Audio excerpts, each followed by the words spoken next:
Hello, I'm Scott Lee Evans, author of The Time Diary, a sci-fi comedy adventure. Now, I've done a video previously that goes into detail about what the book is about, the history of the book, and yeah, if you want to know more about it before you jump straight in, check that out. But this video, I'm just going to read the very first chapter, so I'm going to get started straight away. The Time Diary, a bar steward's tale. Part 1. End Times. Chapter 1. Bloody hell! Jacob screeched as a jagged wooden sign flew past his stumpy little nose. The broken board narrowly missed slicing off his hooter, whizzing inches from his little round face, spinning as deadly as a ninja star. Unfortunately, it was not the only danger. He had barely stepped out of the pub before the monstrous storm, which had erupted out of nowhere, launched a brutal assault on him. The howling wind shoved him harder than a short, insecure club bouncer. Backwards he tumbled, brutalised by the powerful wind, while stabbing cold rain added icy slaps to his face. His rather short legs strained to battle forwards, to carry him further outside, but the storm did everything it could to force him back into the grotty bar his family had recently acquired. Desperate, Jacob screamed for help. Inside the Royal ships, his twin brother remained comfortably seated, nice and dry, seemingly without a care in the world. In stark contrast, Jacob already looked like a contestant in a 1980s wet t-shirt contest. "Jesus, Spike Miller!" shouted Jacob. "One sign's already flown off the wall and it almost took my bleeding noggin with it. Do you actually fancy giving us a hand saving the other ones?" Despite all the begging, Miller showed no sign of leaving the bar stool he'd been plonked on for the last few hours. Most 18-year-olds were out having a good time. Well, if he couldn't be doing that, at the very least he could avoid having a terrible time. Just because his brother had been stupid enough to go get his arse smacked by what looked like a twister, why should he? It was bad enough being stuck in this godforsaken chocolate starfish of the town without getting blown out to sea for good measure. The better life by the Devonshire seaside that the twins' father had promised the whole family wasn't exactly living up to expectations. Mind, it would have been more surprising if it had. However, the move had at least been a good escape from Brum. Birmingham, for those unfamiliar with the nickname of the UK's second city.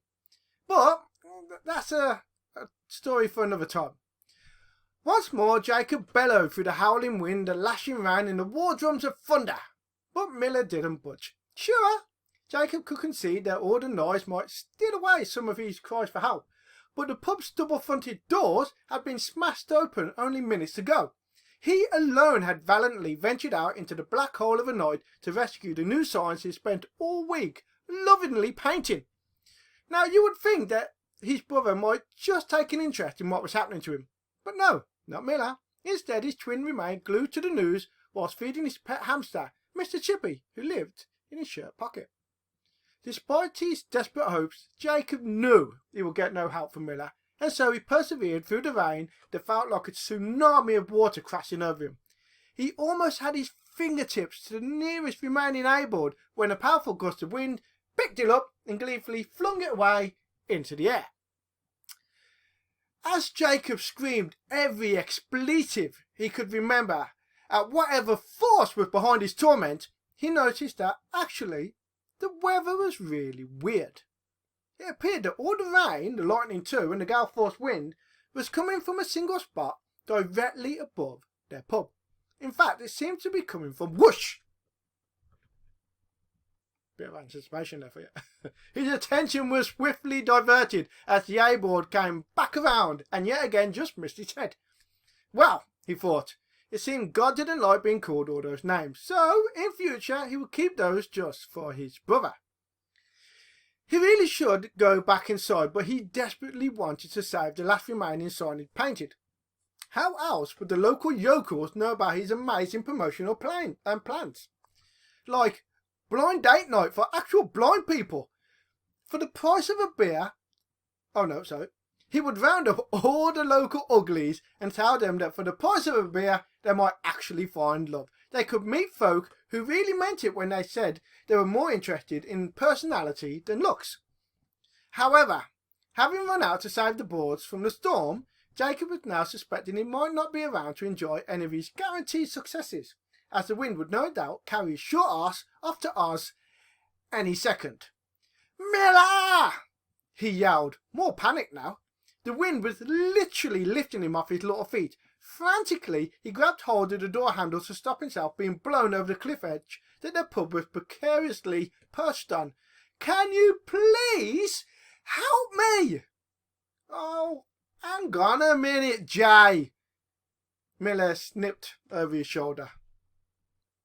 Inside the Royal ships, Jacob's twin tried hard to hear what the news lady was saying. With all the crash-bang wallop of the storm and his stupid whiny brother bleeping on, he was having a real hard time making out what the news lady was saying.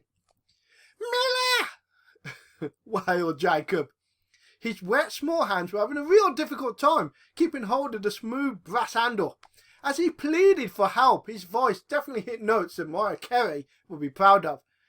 Jay, can't you see I'm actually working here? Miller snapped in a broad Brummie accent that meant that it would never be accepted by the locals. I'm watching the bar, aren't I? And he let one hand lazily waft across the empty shambles of a public house. Hey, the news lady said UFOs have been spotted around Torquay tonight. Have a look, will you, while you're fecking about out there. The only flying object Jacob wanted to see was his furry-faced brother soaring up into the air as he kicked him up the arse. No! He cried as the storm finally tore the last sign from the pub's wall. As his wide, pained eyes followed the board up high into the heavens, he noticed that it wasn't alone up there. Through the blustering rain and the swirling debris, he thought he could see a sizable ball just hanging motionless in the sky. It was completely unaffected by the ferocious storm that had been battering it from all sides. If it was a balloon or even a drone, it would be getting tossed about harder than a stag at a massage parlour, but it was eerily still. Could it actually be a UFO? Jacob swiped the rain pooling in his eyes and squinted to see better, but no sooner as his vision focused, a flash of lightning briefly blinded him. When his vision returned, the object was gone.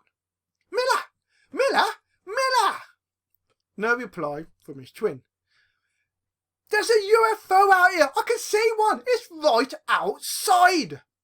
Suddenly, his little brother, who was actually the same age as Jacob, but he was little too, scuttled up right next to him. He saved himself from being snatched up by the villainous weather by keeping a firm grip of the stained curtains either side of their entrance doorway. Where, Jay? Where's the UFO? Begged Miller. I can't exactly point it out while I'm holding on for dear life, can I? Answered Jacob angrily. Well, with a well-practiced roll of his eyes, Miller grabbed hold of his twin and heaved him back inside. The pair went crashing onto the soggy carpet. Miller might not notice one more blemish on his rather tatty work shirt, but Jacob prided himself on being dressed to impress, for he was a serious businessman. Miller sat up and checked that Mr. Chippy hadn't been squished, and then turned to his brother. So, whereabout is it, Jay? Now, for a second, Jacob felt a surge of excitement and an eagerness to tell Miller what he'd seen, but then common sense quickly prevailed. Any mention of UFOs would no doubt spread amongst the local people, and it would seriously tarnish the respectable professional image he was trying to create for himself. Mention aliens and it wouldn't take long for the jokes to start. Soon he'd be known as the probe guy. Within a week there'd be no doubt rumours about him running around the moors, pantless and hoping for a third close encounter. So Jacob swallowed his enthusiasm and remembered his anger. There's no UFO, you bleeding idiot. I just needed you to help me get inside. Quit being a bloody soak. It ain't that bad out there, sulked Miller. True, it's dying down a little bit, but if I hadn't grabbed hold of the door, I'd be somewhere over the bloody rainbow by now. Whatever, Jay. So you didn't see naught? Asked the disappointed Miller. Nothing other than all my hard work being fed to the bloody sea, Jacob groaned. Well, we might as well shut up. I don't see any poor sod would make it a couple of feet outside their own house without being blown arse over tit. Well, this perked Miller right up. Roger that, Jay, he replied with a spark of glee. He was eager to race off upstairs and break out Dad's old telescope. If there was UFOs out there, then he was going to find them. People just don't appreciate how hard we bar stewards work, you know, Miller mused. Ho! Jacob laughed bitterly. You're not going anywhere, you lazy-ass muppet. You can grab the mop and actually earn your wage for a change. I'm absolutely fed up of doing everything around here. I have spent all day clearing out every last drop of your home brew from the pipes. Had anyone actually drunk any of that stuff, we'd be looking at 20 years for murder. Well, I guess it's a good thing that we don't have any customers then, snarked Miller, who really was eager to get away and spot any interstellar visitors that might be visiting their hometown. We have some, snapped Jacob, such as Pie Guy. Miller gave the mop a double take and shuddered. He knew what was coming next. Jacob continued. Pie Guy was in the loo earlier today, and he's blocked it again. Who the bloody hell put you in charge, J-Balls? Asked Miller, incredulous that his night was possibly in danger of being stolen from him. Mom did, squeaked Jacob, instantly losing the cool, respectable businessman of aura that he was desperately trying to cultivate these days. Once again, he found that he'd automatically reverted back into the bickering, whiny twin he'd always been. Well, I missed that bloody memo, returned Miller venomously, eagerly ready to entrench himself into a war of attrition. He knew from well-practiced experience that if he engaged in a long enough battle of words, his brother would eventually stomp off, exasperated, and definitely be the one to stick his arm down the shitty U-bend. However, interrupting the ensuing brotherly argument was a sharp ding of the brass bell as the front door once again flew open. Normally, this sound heralded the arrival of a rare customer, but instead it now welcomed screaming wind and machine gun rain that had come to invade the bar for a second time. Joining the penetrating chaos with a snap, crackle and pop of lightning. However, the vicious weather was not alone. Being pushed along and shoved into the pub by the furious gale-force wind was a plump, spectacled, youngish man who looked thoroughly harassed and disorientated. Just like an accountant, though minus a much-needed suit jacket, he was soaked through. He had all sorts of muddy and bloody debris covering him, and he also had a very nasty cut above one eye. He had the appearance of someone who'd accidentally stumbled into no man's land before managing to escape into the twins' pub. The strange-looking fella quickly staggered towards the bar. His wet white shirt was completely see-through, allowing the lads to witness the unedifying sight of his moves jiggling as he stumbled, lurched, and then collapsed bodily onto the bar countertop. The twins made their way over to the slumped gentleman with a edge of weariness. Well, you would, wouldn't you? Can we help you, mate? Asked Miller, somewhat concerned for the stranger's well-being. Jacob, however, narrowed his eyes at the muddy mess that the fellows dragged across the carpet and cleaned not 2 hours ago. The man lifted his damp, gore-flecked face from the bar and looked at the brothers with an expression of pure dread. No one can help me. No one can help any of us. We're all buggered.